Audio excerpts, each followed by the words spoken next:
a top 10 player list going around, circulating around about NBA players, and LeBron James ain't on it. There's a top paid NBA players in the world. LeBron James is definitely on that list. That's just the starter stuff. There's some NFL action to get into. And, of course, more Will Smith, more Jada Pinkett. It ain't my fault. It ain't my fault. But we going to touch it because that's what we do right here on the Stephen A. Smith Show. Holla at your boy. Let's go.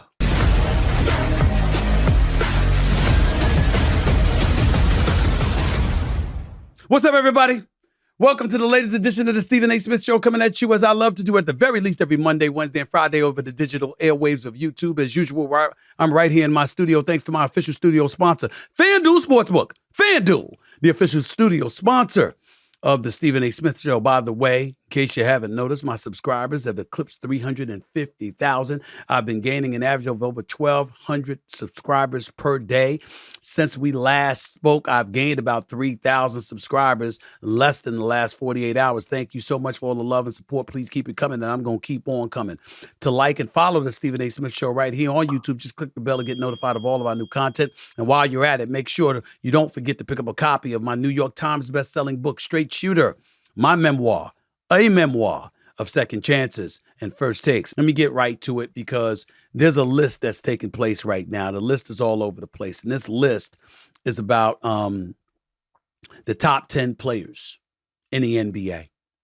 And there's been several lists out there. The latest is by The Ringer. The Ringer consists of the one and only Bill Simmons, with the Bill Simmons podcast, Rob Mahoney, Michael Pena, Chris Ryan, Justin Verrier, these guys. I don't know most of them. I do know Bill Simmons. I've been a guest on his show. He's been a guest on here. Really appreciate him, the work that he does. Wishing him nothing but the best with his success. But I don't know what the hell they talking about with some of these people on this list. Let me just say that right now. I don't know what the hell they talking about. All right. Now, Nikola Jokic, this is their top 16 players, okay? It's a top 60 list. I ain't reading you the whole 60, okay? That's irrelevant. I'm really focused on the top 10, all right? Well, let me give you their top 10. Nikola Jokic, Giannis Antetokounmpo, Steph Curry, Luka Doncic, Jason Tatum, Joel Embiid, Kevin Durant, Jimmy Butler, Devin Booker, and Shai Gilgeous-Alexander. Those are the top 10 players. They are rated above Anthony Davis, Kawhi Leonard, Damian Lillard, Jamal Murray, Donovan Mitchell, De'Aaron Fox. First of all, to Bill Simmons and his crew. Respect y'all. Respect the work that you do. Bill Simmons, you know we cool with each other, brother. You don't take this personally, but this list, what the hell's going on? I mean, you know, you live in a high life, you're making a lot of money, you got a lot of success, and, you know, I don't know whether you drink. I don't know whether you smoke, but I do think you need to be tested after this list right here. Come on, bro. Come on, man. Come on now. I mean, I need an explanation. Let me just say that I need an explanation because I want to know what goes into your list. I mean, after all, I caused the furor when I said that Steph Curry, I had Steph Curry right there with with Magic Johnson. But I was not saying that Steph Curry was a quintessential, prototypical, better point guard than Magic Johnson. I was alluding to impact. Because as a point guard, you want to be impactful in terms of how you affect the rest of the team. Magic Johnson, his passing ability, his court vision, his orchestration as a floor general is unrivaled. We get all of that. We understand that. As far as I'm concerned, the inventor and the orchestrator of Showtime, no doubt about it. John McClendon, the late, great John McClendon at HBCUs like Tennessee State. He may have been the inventor of the fast break, but let me tell you something right now. It was perfected by Irvin Magic Johnson. We know this. We know this. The flip side is that when you talk about Steph Curry and impact, you talk about people needing to have their head on a swivel because this is the greatest shooter that God has ever created. And because that's the reality, everywhere he's moving, you got your head on a swivel because everybody's got to guard him because he's running around screens and picks. He's trying to get free, and all he needs is a breath of fresh air. And the moment he launches, you put your head down because you're like, damn, I let him get off the shot. It's going in. Ask De'Aaron Fox just last night what happened in a preseason game. Steph Curry sent him home and went like this, nighty-night. In a preseason game. That's what he did, nighty-night. Nighty-night. You don't believe me? Look at the video. Go check it out. Okay? This is what happened. This is what Steph Curry brings to the table. So, I I understand him being on that list at number 3. Hell, I had him at number 3. In fairness to the Ringer, my top 3 is your top 3. In Jokic, Greek Freak, Steph Curry. But we part ways after that. You got Luka Doncic at number 4? No. He ain't the reigning league MVP.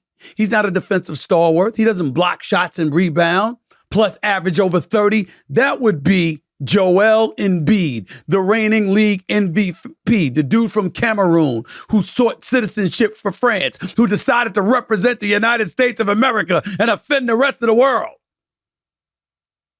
That dude, Joel Embiid. He's top 4, ladies and gentlemen. He's the reigning league MVP, and he plays on both sides of the floor. I got to give him. Then there's LeBron James. Let's stop the nonsense right here, please. LeBron James is entering his 21st season. LeBron James approaching 39 years of age. LeBron James is supposed to be a senior citizen. He's supposed to be sitting in a proverbial rocking chair. He's supposed to be done, but he's not. The brother just finished averaging damn near 29, about 29 a game. That LeBron James. The hell are y'all talking about? This LeBron James we're talking about here. I got to look this stuff up here because let me tell you something right now. I don't understand how you can sit up there and say that LeBron James is not top 5. I'm just wondering. I'm looking up here and I'm saying to myself, what is wrong with us? We got to stop this nonsense, this blasphemy about LeBron James. LeBron James is still one of the greatest players in the world. He ain't getting a nod over MJ from me. Fair enough. I understand that. He's not getting it. I'll be the first to tell you he's not getting it. MJ didn't lose 6 NBA Finals. MJ didn't fold in an NBA Finals series with the likes of Jason Terry guarding him in the post. MJ didn't have an APB out for him. Let what people looking for him. This is LeBron James we're talking about. And I, for one, am not going to turn my back on the fact that I got him, LeBron James, as the second greatest player in the history of basketball. I know he doesn't have a better resume than Kareem Abdul-Jabbar, but Kareem Abdul-Jabbar couldn't do all the things that LeBron James could do. I got him as number 2. I got Kareem Abdul-Jabbar as number 3. Michael Jordan, of course, is number 1. And I'm looking at LeBron James, and I'm saying in his 20th season, the brother averaged nearly 30. And we going to sit here with a straight face and say that this brother does not deserve to be a top 5 player in the world coming into this season. You understand how blasphemous this is? Come on, y'all. We got to be right. I'm looking up his stats right here. Last season, LeBron James, 28.9 points, 8.3 assists. It's 8.3 rebounds, 6.8 assists, 50% shooting from the field. Ladies and gentlemen, he was 38 years old in his 20th season in the NBA. And these brothers don't have him as top 5.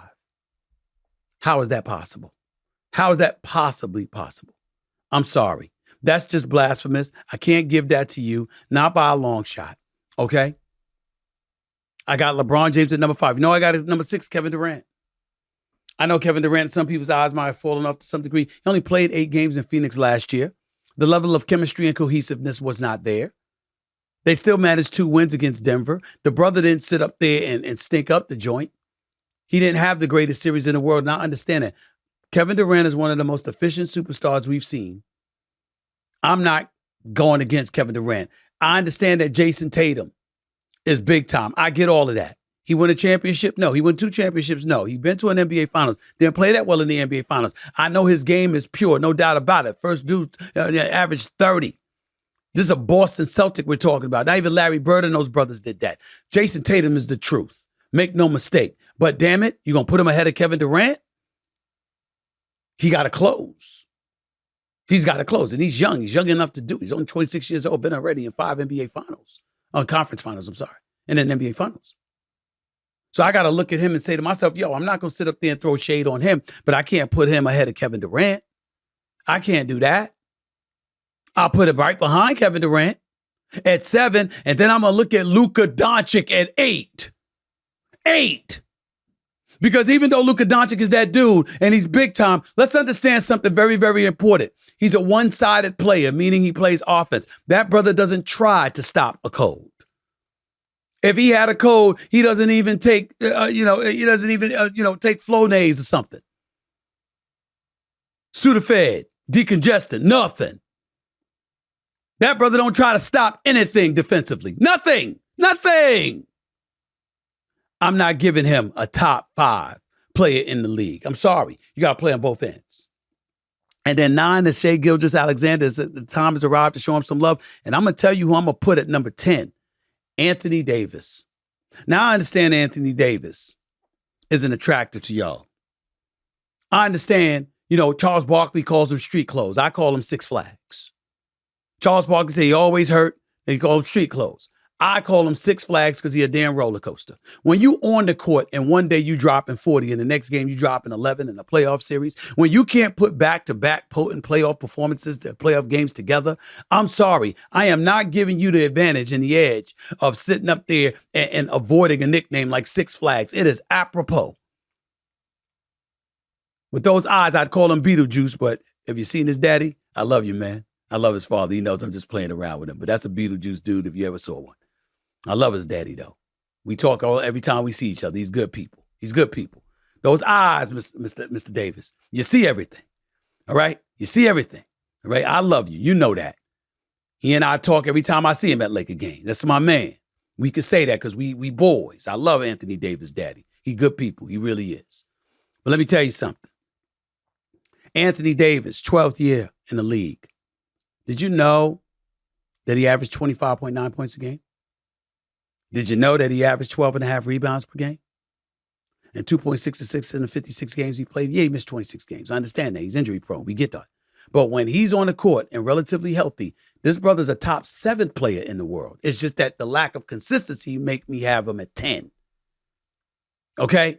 Now, their list, I love Devin Booker. I really, really, really do.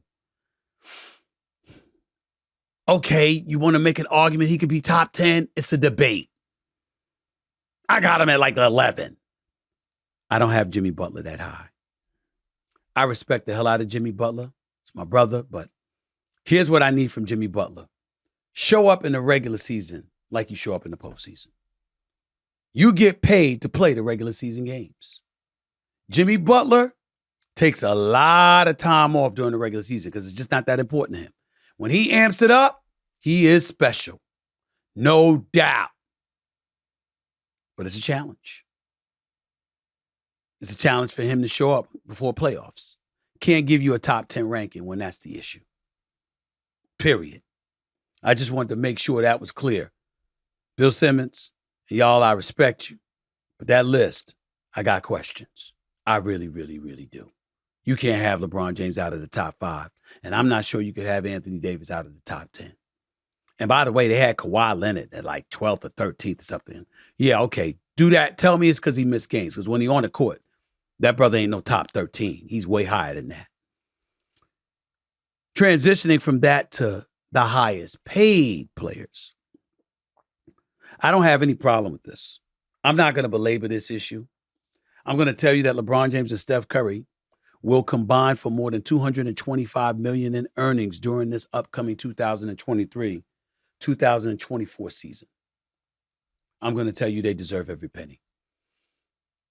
These brothers are inspiration. See, as a commentator and a pundit, I have to be critical when it's necessary. But it does not mean that I don't respect and revere both of these brothers. Steph Curry is the greatest shooter God ever created. He's also one of the greatest people you'll ever find. He's good people. He truly is. He's an incredible role model of the highest order. He don't get involved in anything. Ladies and gentlemen, man, every year, Draymond Green takes his teammates to Vegas for a trip.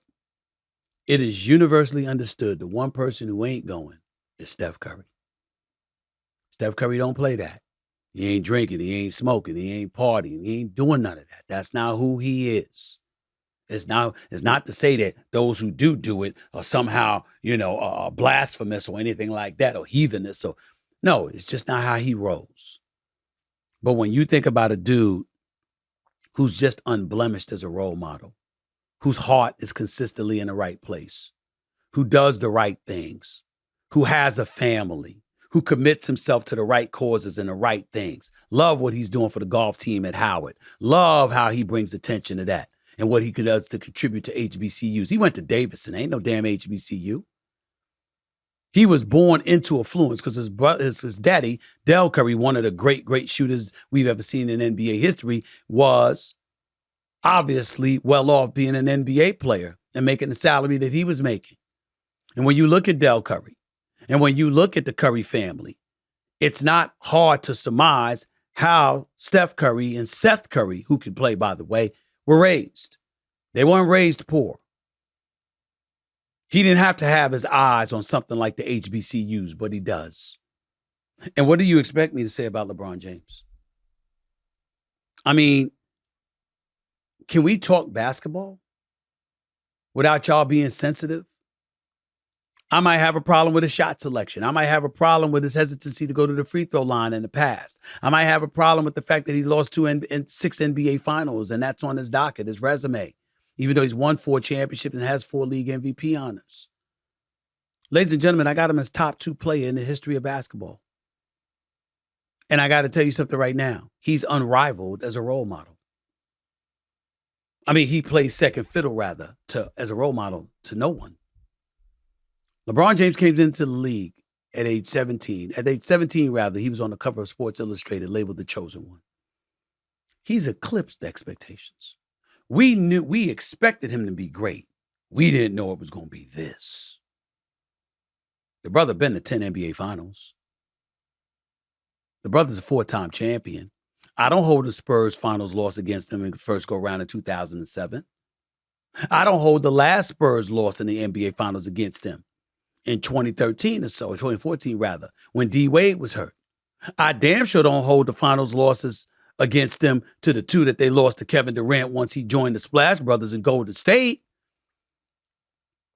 I do hold the Dallas finals loss against them. I do hold that against them, without question. That's the one I do hold against him. And he lucked up when Greg Popovich foolishly took Tim Duncan out of the lineup and Chris Bosh got the rebound off the LeBron James miss in that game 6 and dished the ball to Ray Allen, who drilled a 3, sent the game in overtime, and ultimately they won the game and pushed it to game 7, which they won. But the bottom line is they won. There's one finals loss I hold against LeBron James, and that's Dallas. That's Dallas. And that's it. Outside of that, when we talk about these guys getting paid, let's take a moment to remind folks why they get paid. And I'll take a moment to step back and to give love, not to myself. I want to give love to my entire team. Greg, Michael, of course, my girl, Sherry McCovey. We're going to say her first and last. And everybody need to know who she is. You understand? My team, Sharonda and Arnell. Okay? My man, Tom Izzo, H to the Izzo. Tom Izzo from Michigan State ain't the only Izzo in the house. My team. My man, Rashawn McDonald. The man is still with me. He's crazy. You know, Steve, hold on, Steve. You know how he is. Okay? Still my dog. Still my man. Sumatra and Juvie, everybody. I got a crew. I'm very happy to have my crew. Because you see, when you're a leader, you have to think about the people who allow you to lead them. You have to take their interests into consideration. Because the more successful you are, the more successful one would surmise they will be. And so when I see LeBron James and he's set to make $128 million as the highest paid player in the league with an estimated $80 million in endorsements on top of his $47.6 million salary, and he's endorsing AT&T and Crypto.com and GMC and PepsiCo. When I look at Steph Curry, who will earn an estimated $101.9 million off of $50 million in endorsement. Curry pitches for Chase, Nissan, Sony, JP Morgan, and Rakuten and Subway. You don't get deals like that when you act like an ass. When you put yourself in precarious situations and your brand and who you are and your persona is tainted. And when you do stuff like that, you don't take into consideration the collateral damage it causes. Because if you're not making the kind of money you hope to earn, chances are you're not going to spread the wealth because you don't have it to spread. And as a result, you're going to keep your money tight and close to the vest. And by doing so you're not able to take care of anybody but yourself and your inner sanctum, if that. And when you know how to conduct yourself, you generate revenue. When you generate revenue, you position yourself for more other opportunities. When you flourish, your team flourishes, especially if you're any kind of decent person who is a giver, which I am. And so those are the kind of things that I'm talking about.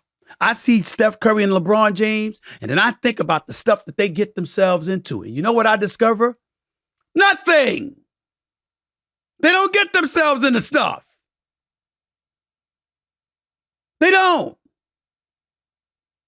So I guess that would mean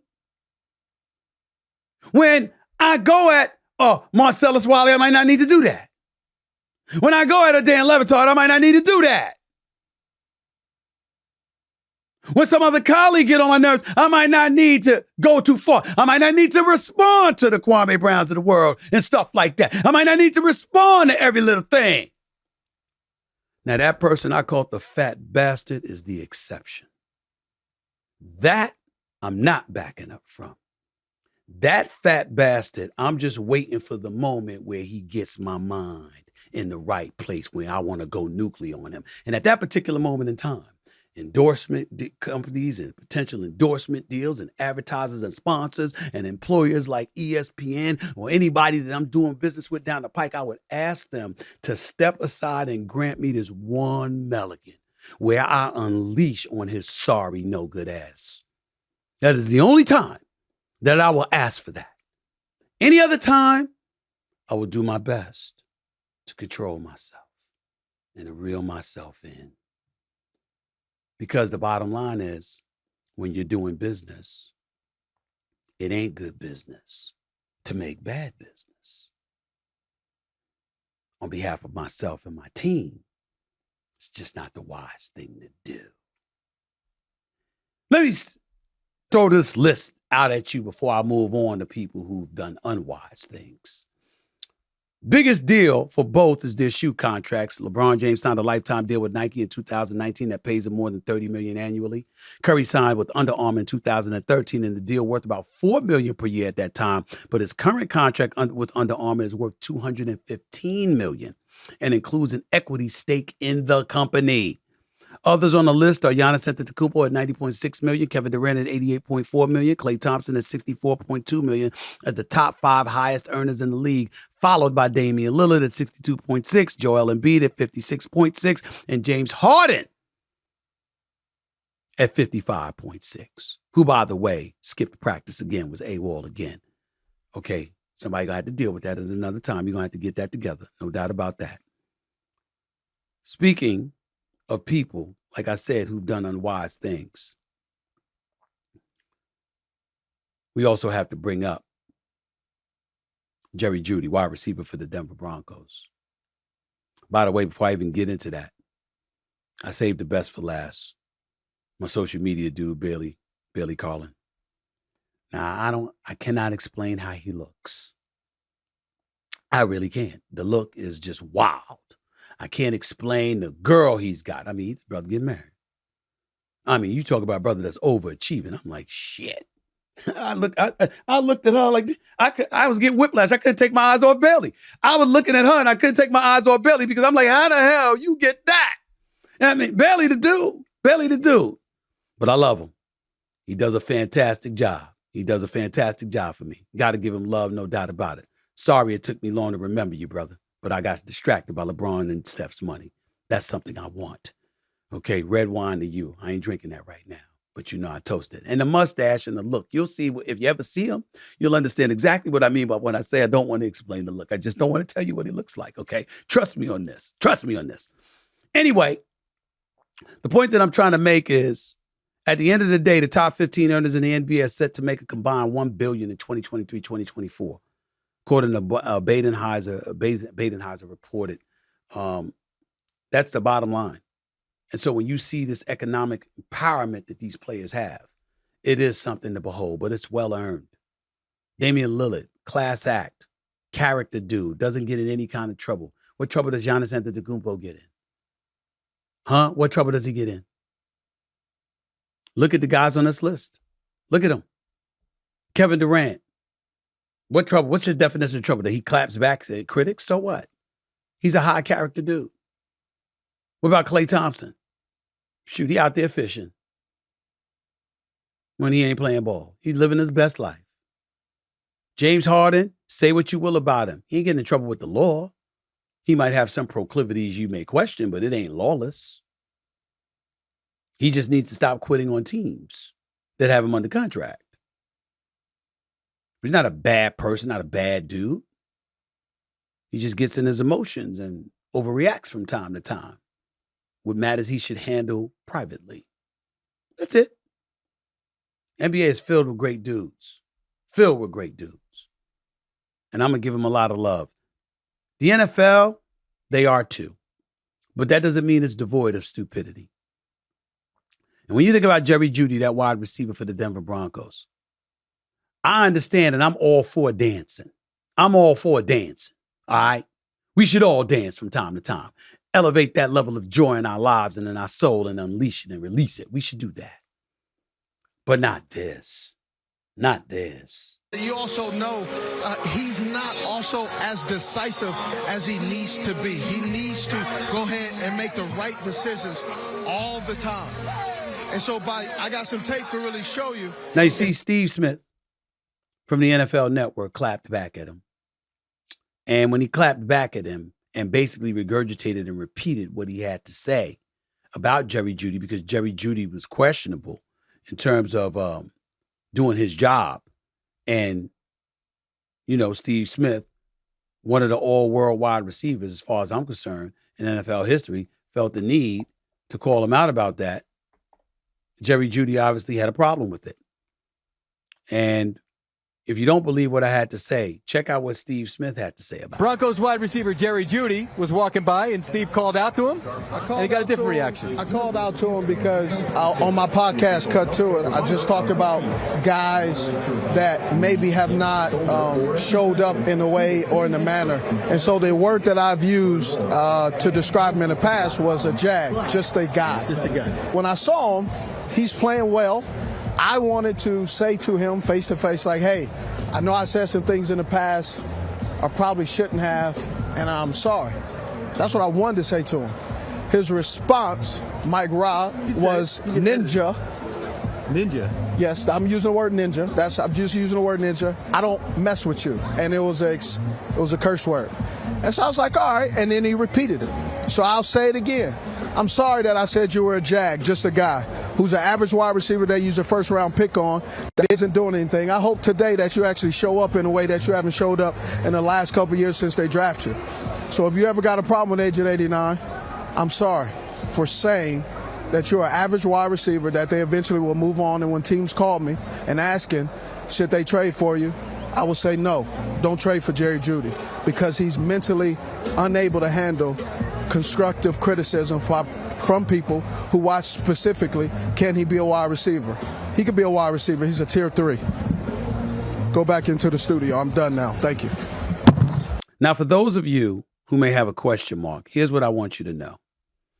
If you're Jerry Jeudy, you started at Alabama, you were drafted 15th overall in the 2020 NFL Draft.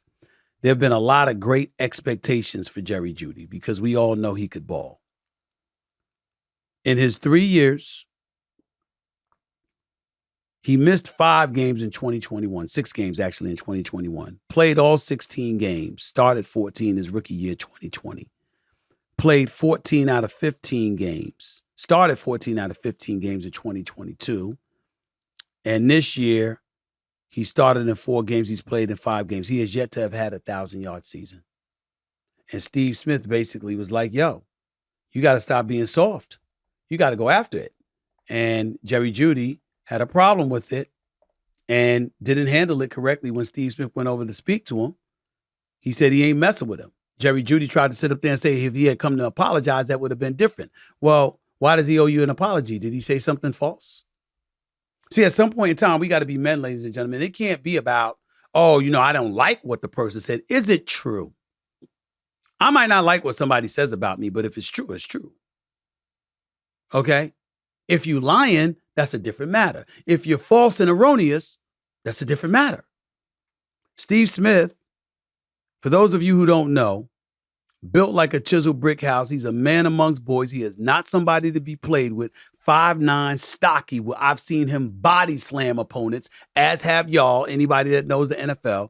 14,731 career receiving yards, okay? And there were times when he was considered an elite receiver in the National Football League. There are a few 1,000-yard receiving seasons on his resume. I think he warrants consideration for the Hall of Fame. He may not get there, but he warrants consideration.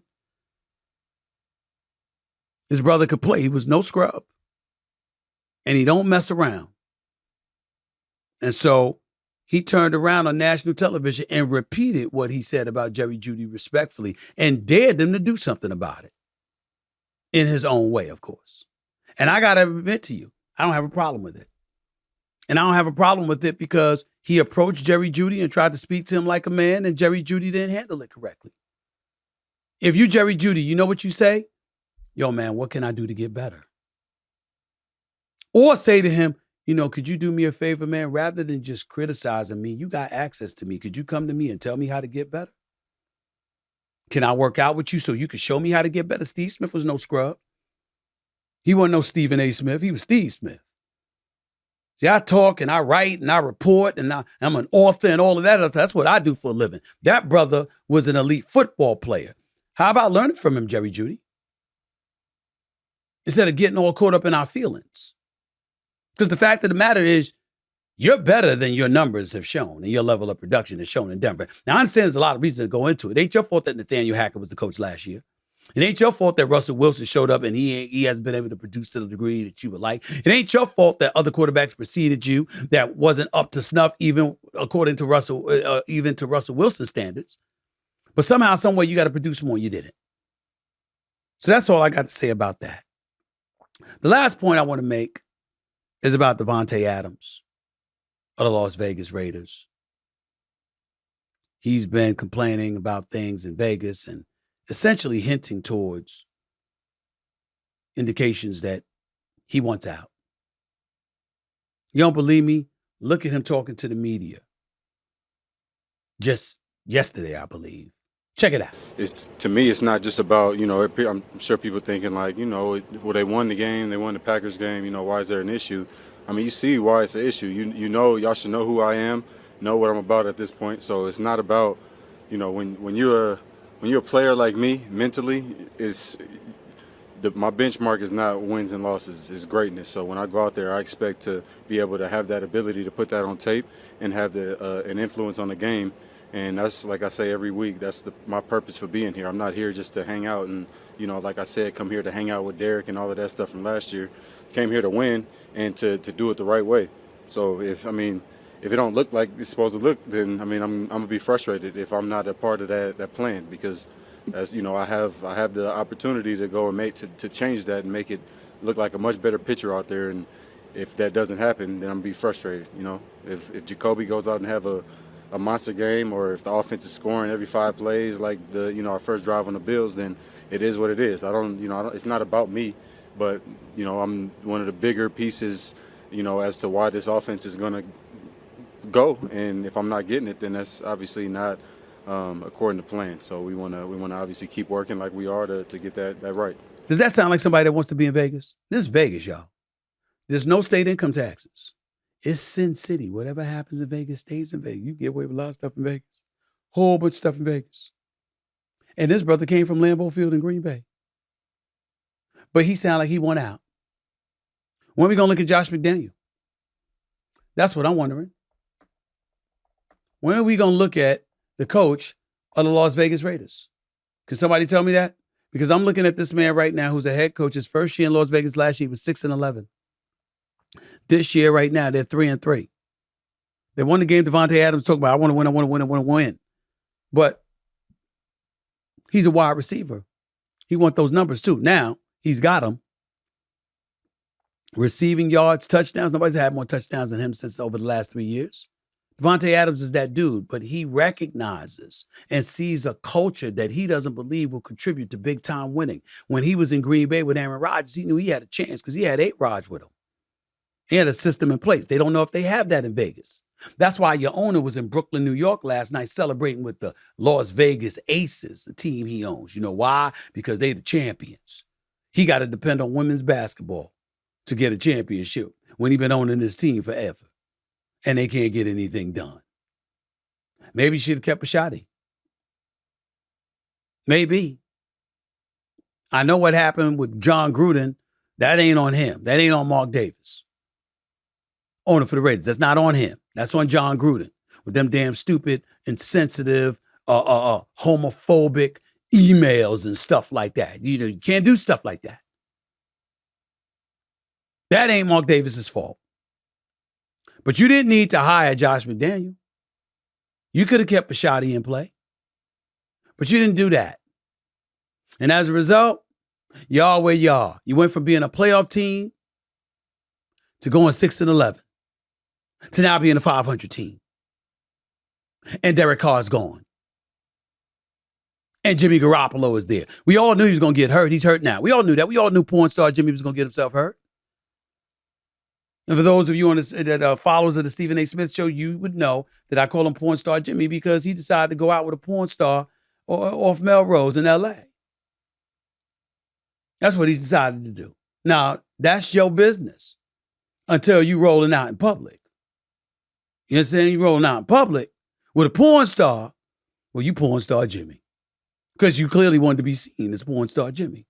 So that's what you will be called by me until further notice. I ain't knocking you. It's not criminal. It's not illegal. You know what I'm saying? Even though it would be kind of weird. Just as an aside. Wouldn't it be a problem if Jimmy Garoppolo didn't get none that night? I'm just saying. I don't know about y'all, but damn, if you can't get some from somebody who gives up some for a living, that is a problem. I mean, we don't know. We assume, we surmise that the brother got some, but if you didn't get some from a porn star, I never thought to ask that question before. I never would publicly, but I never thought to just bring that up. I hope he got some. Because, if you're going to go that far, you're going to go out with a porn star. Why not close the deal? And if you don't close the deal with a porn star, well, she gives it up for a living. But you took her out and that would be wild, bro. I don't know the answer. I'll never ask, but if you didn't, well, damn, I don't even know what to say to you. I really don't. We got a lot more to get into. This doesn't involve porn, but hell, it might as well considering how much Will and Jada tell their business. I don't know why it hasn't involved porn. Nevertheless, they're making news. So as a result, we'll talk about it. More of the Stephen A. Smith Show coming your way in a minute. Score early this NFL season with FanDuel, America's #1 sportsbook. Right now, new customers get $200 in bonus bets guaranteed when you place a $5 bet. That's $200 in bonus bets. Win or lose. If you've been thinking about joining FanDuel, there's no better time to get in on the action. The app is so easy to use, by the way. There's a wide range of betting options, including spreads, over and unders, and, this is a fun one, player props. That's how granular you can get with FanDuel. You think one wide receiver is going to score a touchdown and everyone's overlooking him? That's where you can make a splash. And that's what makes the game all the more exciting to watch. This is why I love FanDuel. So visit FanDuel.com/SAS and kick off the NFL season. FanDuel, official partner of the National Football League.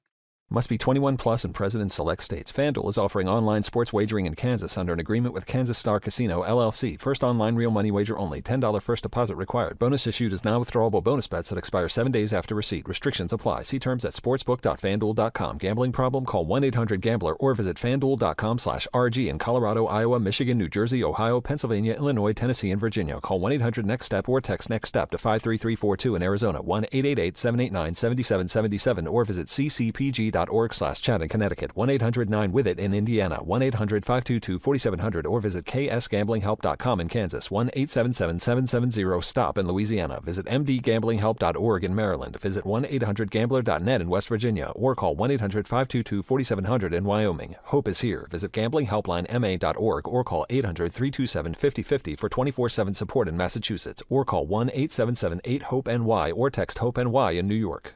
I mean, listen, everybody laughing during the commercial break and all that stuff. Stephen A., how could you say that? But I'm serious. I'm serious. I mean, if you going to go out with a porn star and you didn't get none when she gives it up for a living, literally, I think it's fair to say something's wrong with your game. Something wrong with your game. For the hell we're talking about Jimmy Garoppolo, the football player. We got something else to be talking about if that happens. By the way, here's a suggestion. It would explain it if nothing happened between porn star Jimmy and the porn star. It would explain it if he took it to Cheesecake Factory based on recent reports about another story. Did y'all see this story? Some woman posted a TikTok video. Let me read to y'all what happened in the video. And I'll show a segment of it to you for a second. But in the video, the woman records herself dressed up, donning sunglasses as a date pulls up to the restaurant. The date gets out of the car to open her door. However, her reaction takes an unexpected turn when she realizes that the destination is none other than the Cheesecake Factory, a popular chain restaurant. I like Cheesecake Factory. I love the popcorn, shrimp, and stuff like that. At least I used to love it. Shrimp scampi and all that stuff. I used to love all that, but I digress.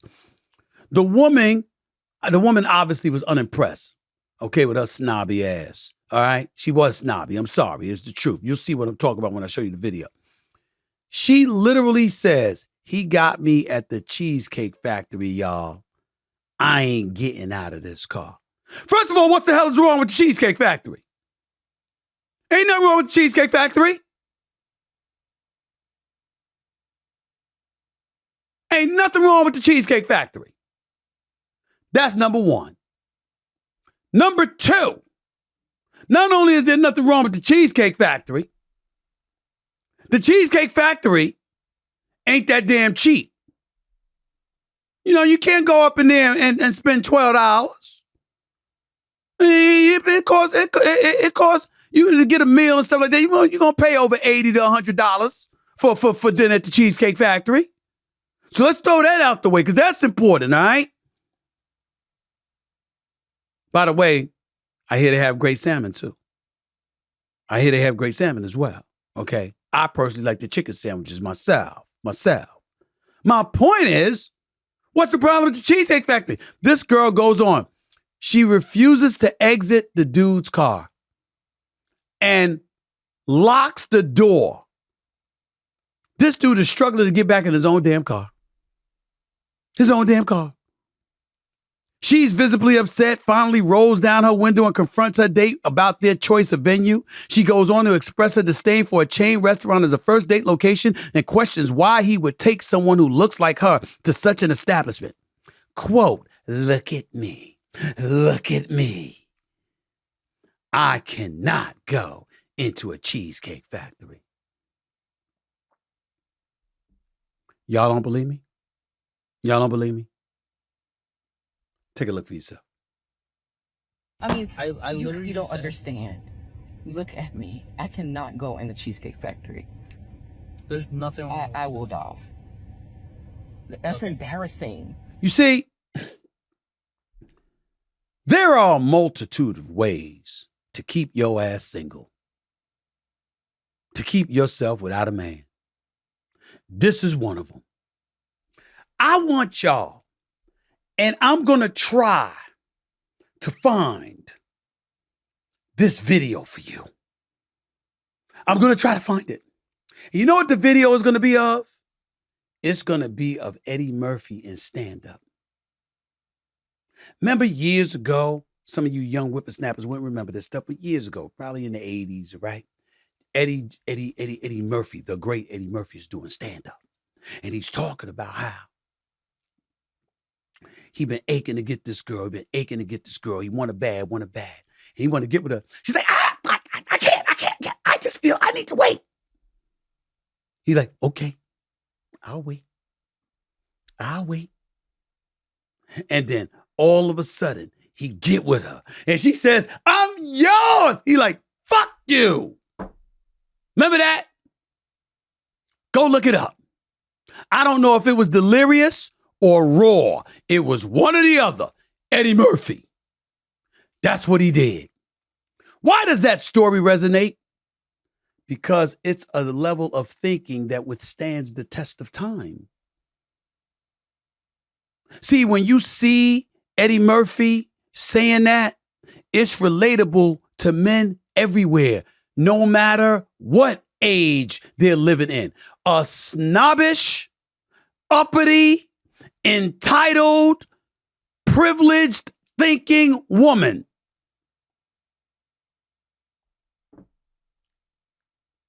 Rasputia from Norbit got a better chance of getting a man than her. Rasputia from Norbit, the movie Norbit, that starred Eddie Murphy playing multiple characters, including her, got a better chance of getting a man than a girl like that. Oh, you could see why she's on a date and she don't have a man. Now, the dude ultimately, as the debate intensified, she was talking about how she expects him to go all out on the first date. Why? You want to be courted and all of that stuff. See, me, it's about consistency. Treat a woman as consistent as you possibly can, not putting your best foot forward and then watching the relationship disintegrate and erode as time goes on. No. Maintain consistency or elevate and embellish. One or the other. Regression is not an option. But this girl, anything would be a regression. Do you know why? Because ladies, and tell me if I'm wrong, I know the Shade Room is going to be listening to this. I know the View is going to be listening to this. I know the Talk is going to be listening to this, where I appeared on that show. Thank you, Cheryl Underwood and Akbar and everybody else for having me on the show the other day. But I know they're going to be mentioning this too. Ladies, tell me if I'm wrong about this. Tell me if I'm wrong. You're constant embellishers. You don't stand still. If you got a couch, eventually the couch is old. The dude is sitting up there, he comfortable. It's broken in just right. He's fine and don't need change. You want it changed. Kitchen looks beautiful. Stove is working. Oven is working. How come we can't get a new kitchen? The house looks nice. Why can't we remodel? The basement, same old man cave. It's his. He entitled. They might let you keep the man cave, but they ain't happy about it. They damn sure ain't trying to spend time with you down there because it's the same old, same old. That's women. And I'm saying that's okay, so long as you admit it. And if you're willing to admit that, and you're normal, imagine what this girl is going to do to any man that chooses her. She talking about what she deserved without even knowing him. What is she going to think she deserved once she knows him? Is that the kind of woman you can rely upon if you go broke? If you lose your job, if struggles and hardships and trials and tribulations come down the pike, is she going to be that rough rider? Is she going to be that ride and die? Is she going to be that one that's there for you? Is she going to look at your potential and go like this? This is just a setback for the comeback. Is she going to be that? I'm telling you, most of y'all are. That's the beauty of y'all as women. See, Stevie A know this. Because I was raised by 5 women. I know who y'all are. I know what your potential is. I also know some trifling, selfish ass person when I see one. And I'm telling you right now, that honey, you better change up. And by the way, I'm not calling you trifling. I'm just talking about what you did in the video. I don't know you, so I don't want to do that.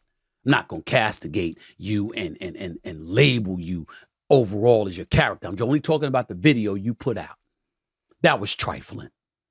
No man should want your ass.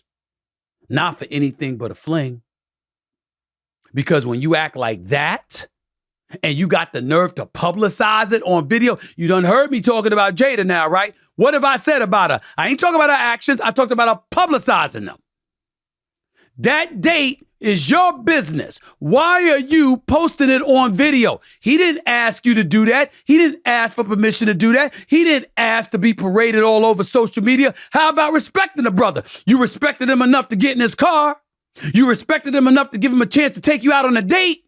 And according to what I'm reading, wasn't you the one that said, so you just gonna call it a night? Sounding defeated, you still wanted to go out. You just didn't want to go where he was willing to take you. Weren't you hungry? You ain't never ate Cheesecake Factory? So let me get this straight. You a black woman. You never ate McDonald's? That wasn't a date. But don't tell me you never ate McDonald's. Don't tell me you never ate Burger King. I saw you. You didn't look bad, not by a long shot. I'm giving you credit for that. But you also don't look like somebody that just eats a salad either. You look like you had some burgers. You look like you had some steak. Come on now. Come on now. I'm just being real. You know that. So don't act like it. You shouldn't be acting like that. Period. Unless, of course, Will Smith's your man. Because evidently when Will Smith is your man, you can get away with anything. Jesus. This dude. I might as well apologize to Jada over the last couple of shows.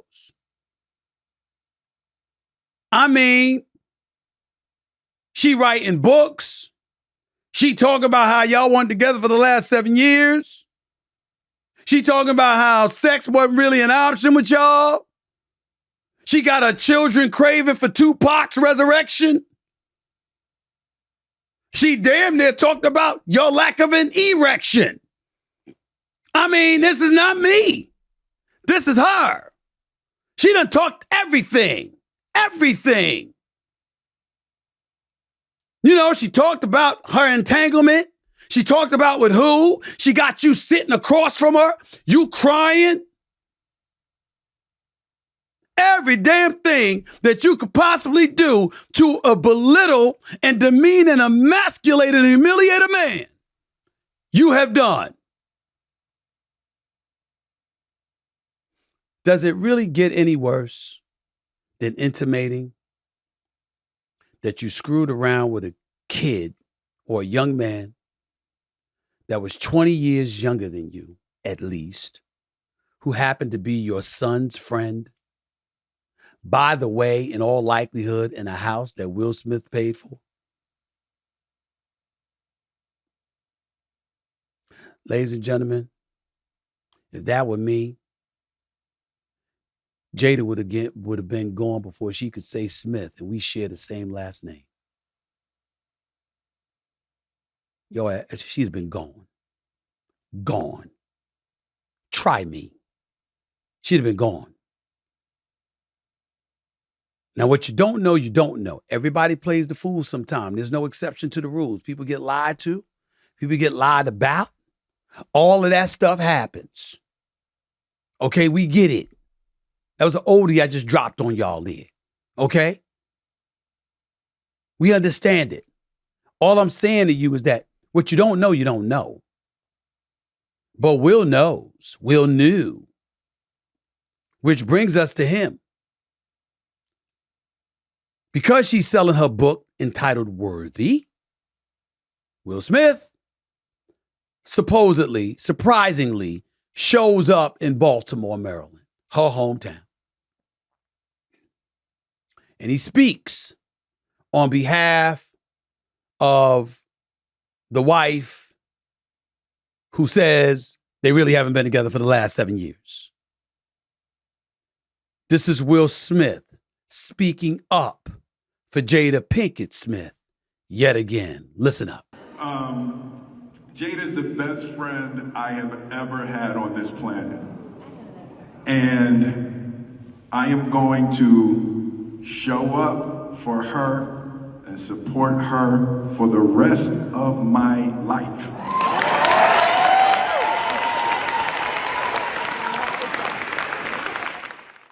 Somebody got to say it, so I'm going to say it.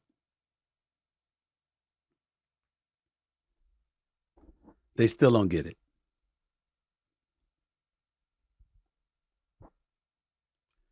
Nobody ever questioned anybody's love for the other, especially Will Smith's love for her. That's not the subject that's being broached. The subject that's being broached is one thing and one thing only. Why in the hell do y'all have to tell everybody? It's none of our business. It's your marital issues. You were private for years. We didn't know stuff as you were raising your kids. What the hell happened? You just got older and decided we want to sing like birds?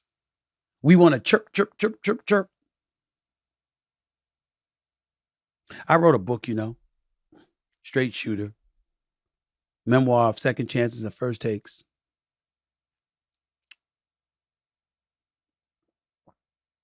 It's a New York Times bestseller. Hope you can pull that off, Jada, since you're doing this. Doesn't get any bigger than the New York Times bestsellers list when you're an author. And once you're there forever. But here's the thing. In that book, I talked about my relationship with my father. I talked about my undying devotion and love for my mother. Talked about my sisters. Talked about my upbringing. Talked about my job and what transpired. First things first. All of those things were past tense. All of those things were echoed in a way to crystallize what I endured, because it's a story about my life, in hopes that people could peel what they could from it that would benefit them exponentially.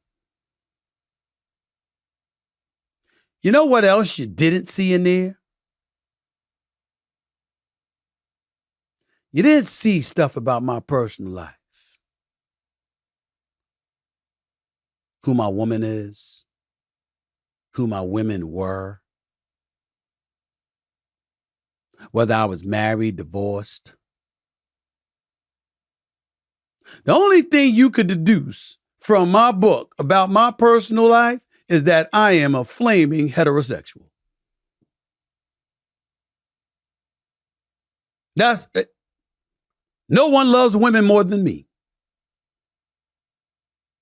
And yes, unapologetically, although there are some fine ass, gorgeous ass women up there, especially Latinas, Lord have mercy. No doubt. White women too. Nothing moves me more than black women.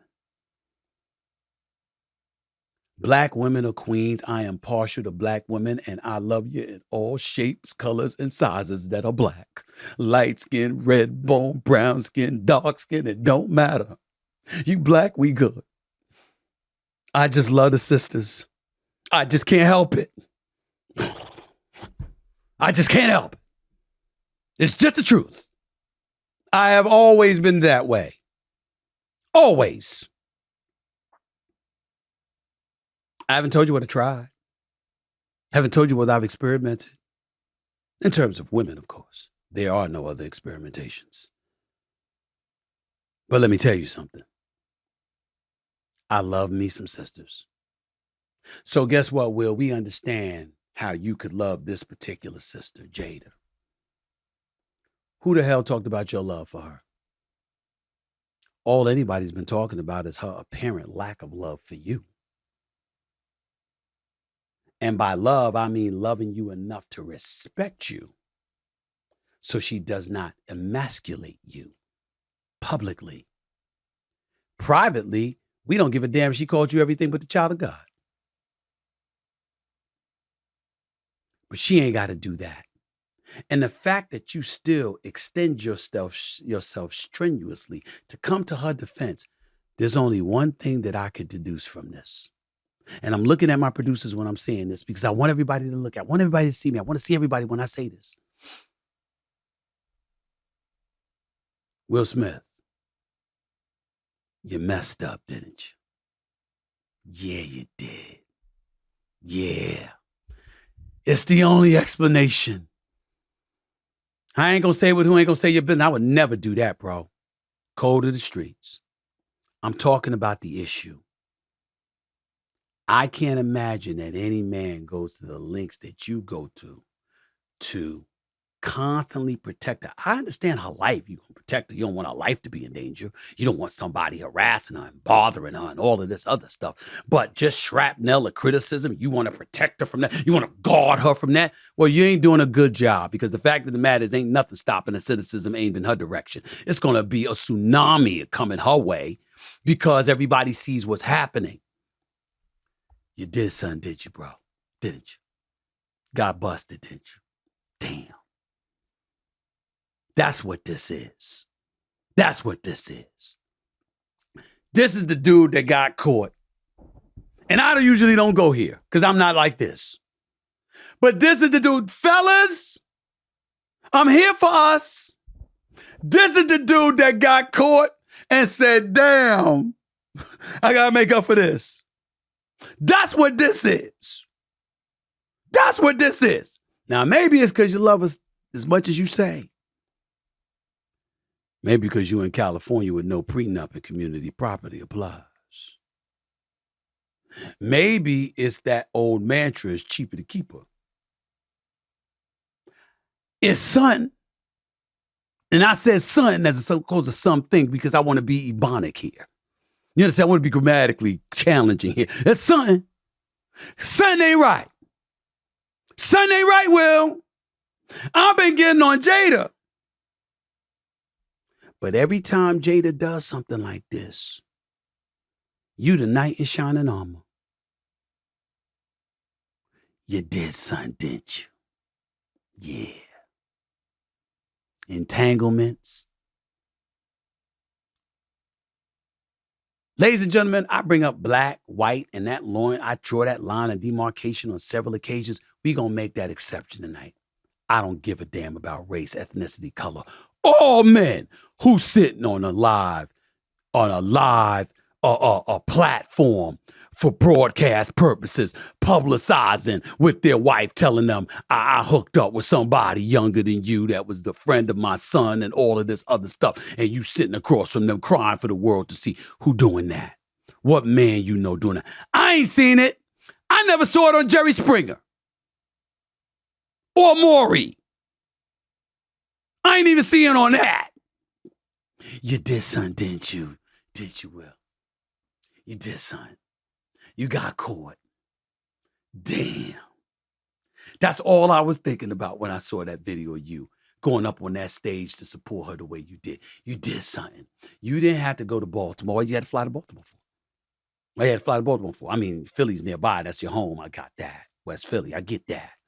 But why? That's not far from Baltimore. But why you had to do all of that? You did, son, didn't you? Damn, bro. You got caught. That's what this is. You did something. I ain't saying what, but you did something. Love or for the love of money. Protect those assets. It's one or the other. But either way you slice it, you did something. All of that stuff that you preaching on that stage, that ain't necessary if you didn't do anything. If you busy protecting her instead of feeling like the victim we see you as being, it's because you did something. Damn. Can't say nothing to Jada, y'all. I mean, she still don't have to be public with her stuff, but we can't say much to Jada. If this brother coming to her defense like that, he did something. He did something. There is no I in team. If you've played any sport, been a part of any competition, you know that. But there's an I in Indeed, and that's the hiring platform you need to build yours. When you're hiring, you need Indeed. Indeed is the hiring platform where you can attract, interview, and hire all in one place. Because hiring can be a lengthy process unless you've got the tools to streamline it. And Indeed's got them all, like Instant Match, where over 80% of employers get quality candidates whose resume on Indeed matches their job description. The moment they sponsor a job, job, according to Indeed data US. Plus, if I was hiring, I'd want my top candidates to know I'm interested. That's why it's great that candidates you invite to apply are 3 times more likely to apply to your job than candidates who only see it in search, according to US Indeed data. So start hiring now with a $75 sponsored job credit to upgrade your job post at Indeed.com/SAS. Offer good for a limited time. Claim your $75 credit now at Indeed.com/SAS. Just go to Indeed.com/SAS and support the show by saying you heard about it on this podcast. Indeed.com/SAS. Terms and conditions apply. Need to hire? You need Indeed. I tell you something, man. I tell you something. There are certain things that blow me away. I sit up there on First Take on ESPN every weekday morning from 10 a.m. to 12 noon. We've had the number one show for damn near 12 years. And we're doing the show 2 hours a day, live. It's not taped. It's live. And we're live. We're talking about an abundance of sports, an abundance of issues.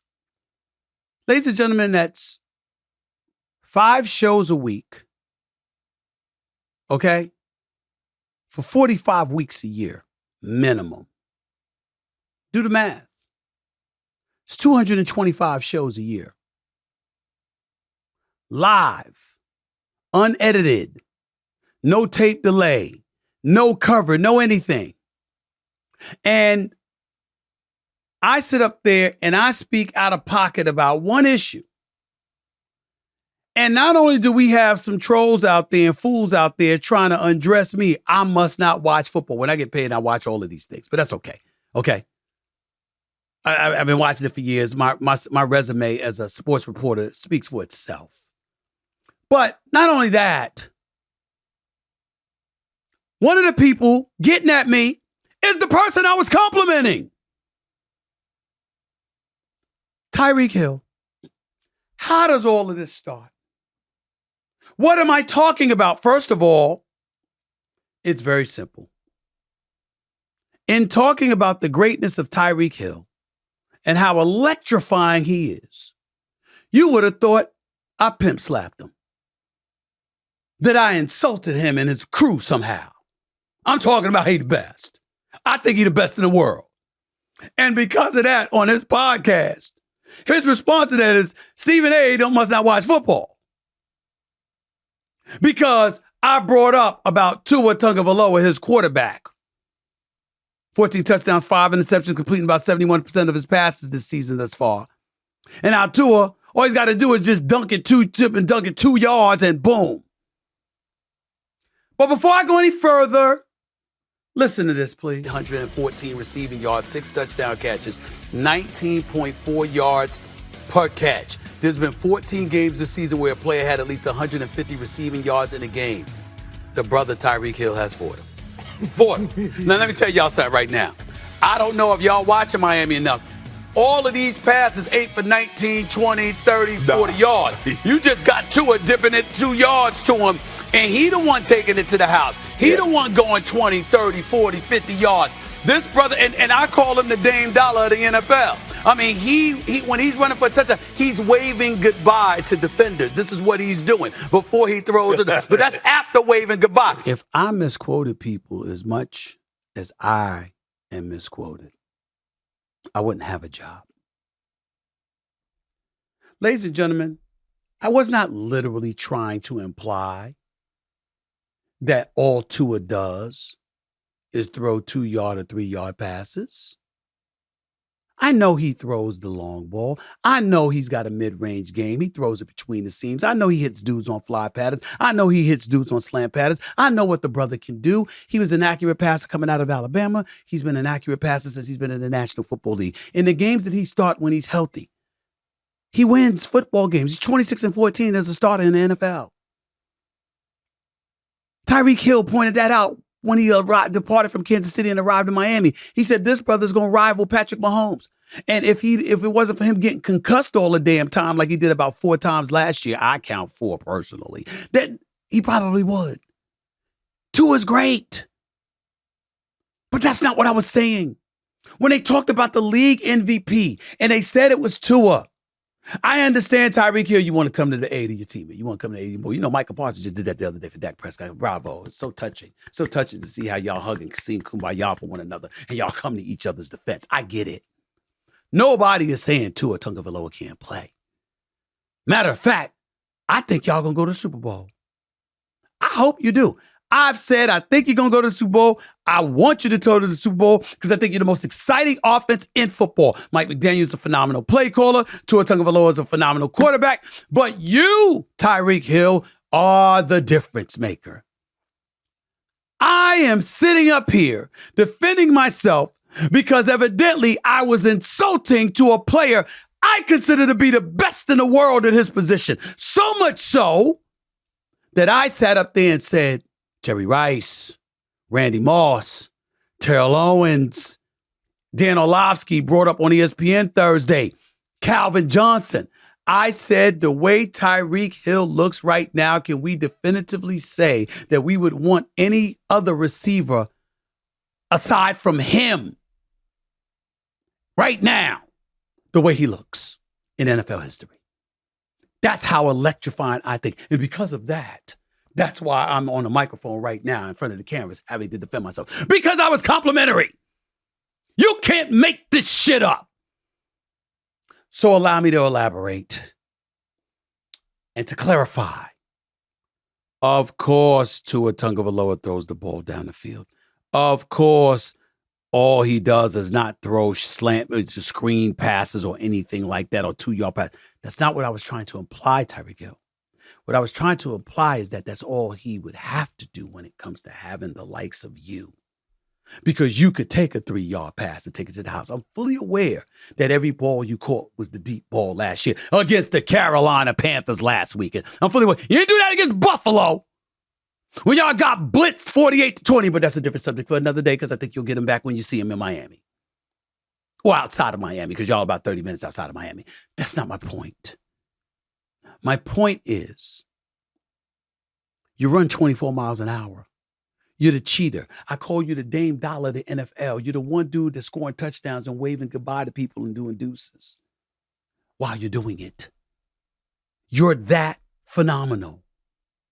And because you're that phenomenal, this is all Tua has to do if it came down to that, because you could do the rest. That's how much I believe in you. That's all I was trying to say.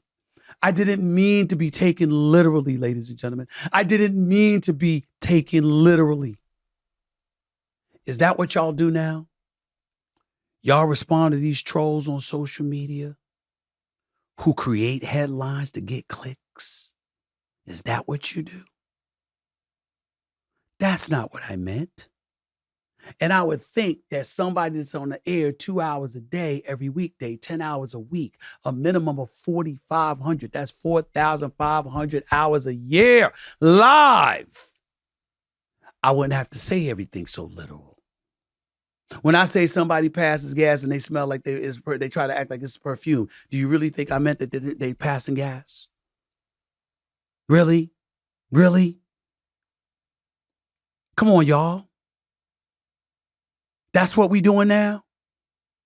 And this is the only time it happened. This is the only time it's happened to me. You know, Rich Paul on Gil's Arena talking on his podcast about how I never said this or said that. We were talking as brothers, vibing with one another, having a conversation off the air and all of that other stuff. We were joking around. Is that what we're coming to? Is that what we're coming to? Where we got to sit up there and be literal and specific with every freaking syllable that comes out of our mouth? You know good and damn well, Tyreek, that I did not mean to imply that all you do is catch slant patterns or screen passes rather than you take it to the house. I've seen you do it, but that ain't all you do. You are electrifying. I think you're the best in the world right now. I didn't expect to have to come to my own defense because I was being complimentary. Stephen A. doesn't watch football? Really? How many people's talking about football 2 hours a day, 5 days a week, throughout the year? How many people talking about basketball? Of course, I don't see every damn game because I'm watching most games. I only got 2 damn eyes. Am I supposed to, you think the college football analysts that they watch every team in the country? You think those NFL analysts, they go and watch every single game at the same time? How many games are on at 1 o'clock Eastern Standard Time? How many games are on at 4 o'clock Eastern Standard Time? I got about 7 damn TVs in my crib. I can have a different game on each TV. I still can't watch them all and see every freaking play because I only got 2 eyes. I catch what I can, like everyone else does. But to sit up there and to say, I don't watch, as if I don't put in the work, brother, I'm not going to go through my resume again. Ask Podcast P. Check out the archives of the Stephen A. Smith Show when I was live from Vegas, leading in to the Errol Spence Jr. Terrence Crawford fight, when I had to break down what the hell my resume is and how I earned the right to get here and how I'm always watching games. I'm always digging. I'm always doing my reporting. I'm always doing my commentary. Check my resume. Google me, dog. I didn't mean it literally. Of course, Tua does more than that. I was making the point that's all he has to do because he has you. Because you're that great. That's all I was saying. But I get this to you, Tyreek. You something special. Not just as a talented wide receiver, kick returner, punt returner like you used to do back in the day. But you're also talented at this podcast stuff, because how the hell do you twist such an incredible accomplishment into something negative? Tua Tagovailoa, in my opinion, as great as he is, would not be an MVP candidate if it were not for you. I love Jalen Waddle, but guess what? As the number 1 option on the squad, if you were not there, along with Berrios and those boys, I don't believe he would be MVP. I think Patrick Mahomes, is phenomenally great as he is, in part was an MVP because of you. That's what I believe. Even though he won the Super Bowl and MVP without you. That's what I believe. But I never thought I'd have to defend myself on that, bro. That's new. I didn't see that one coming. Love Tua, respect Tua. Man won a national championship for Alabama after Nick Saban benched Jalen Hurts because it had an awful first half. That's how you won the championship against Georgia, because Tua came to the rescue. I know what Tua can do. I'm just saying, you that dude. Damn, when I got to defend that. If Tua came out and said this, I understand. You? How much more complimentary can I be? No good deed goes unpunished, I guess. Deuces. Deuces. Stephen A. signing off. Until next time, peace and love.